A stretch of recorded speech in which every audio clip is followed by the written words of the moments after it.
ঠিক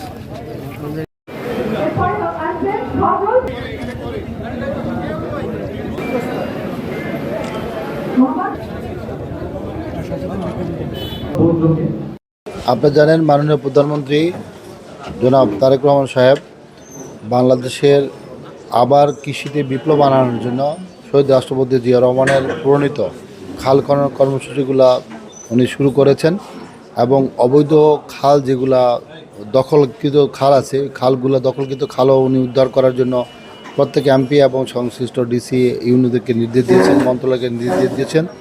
তার এই ধারাবাহিকতায় শরীয়তপুরে আমাদের এলাকায় এই খালগুলো উদ্ধার হলো এবং ভবিষ্যতে আরও যতগুলো খাল আছে আমাদের প্রশাসন পর্যায়ক্রমে প্রত্যেকটা খালেরই ব্যবস্থা নিচ্ছে এবং জনগণ এর থেকে মানে পানি সেচের যেই সমস্যা, ইরিগেশনের যে সমস্যা, সেখান থেকে জনগণ অনেক উপকৃত হচ্ছে এবং হবে বলে আমি বিশ্বাস করি।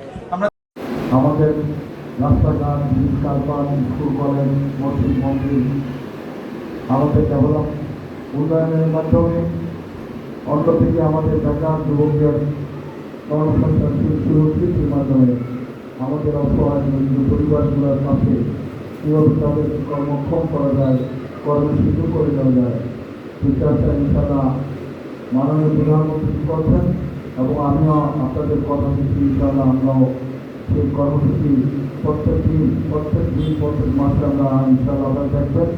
আমরা আস্তে আস্তে প্রত্যেকটা মানুষের পাশে দাঁড়ানোর চেষ্টা ব্যবস্থা হলো। আমাদের ছেলেমেয়েরা যারা সরকারি অফিসে চাকরির প্রয়োজন হয়, আপনারা আমার সাথে যোগাযোগ করবেন। ইনশাল্লাহ আমরা আমাদের পরিবারের প্রত্যেক শিক্ষিত যে সমস্ত বেকার যুবক আছে তাদেরকেও ইনশাল্লাহ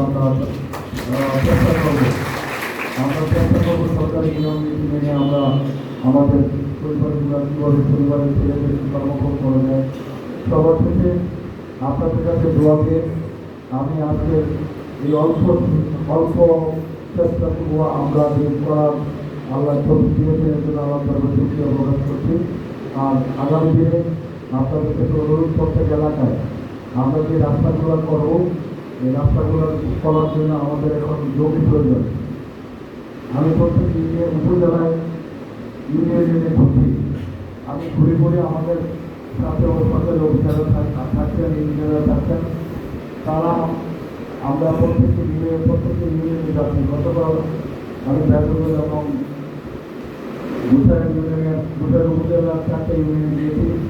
আমি আজকে আমাদের গ্রামের উপজেলার যে একটা ইউনিয়নে যাব, রাস্তাঘাটগুলো কীভাবে ডেভেলপ করা যায়।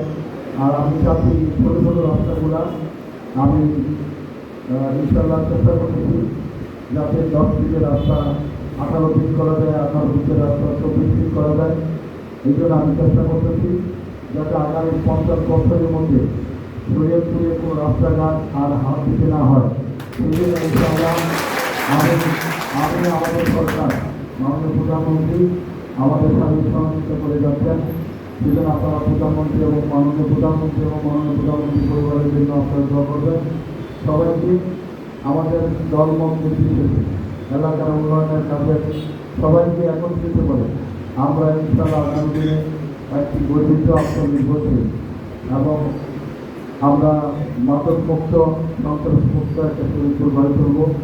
আগামী দিনে এই প্রত্যাশা আপনাদের সহযোগিতা এবং দোয়াতে আমি বিদায় নিচ্ছি। আসসালামু আলাইকুম ওয়া রাহমাতুল্লাহ।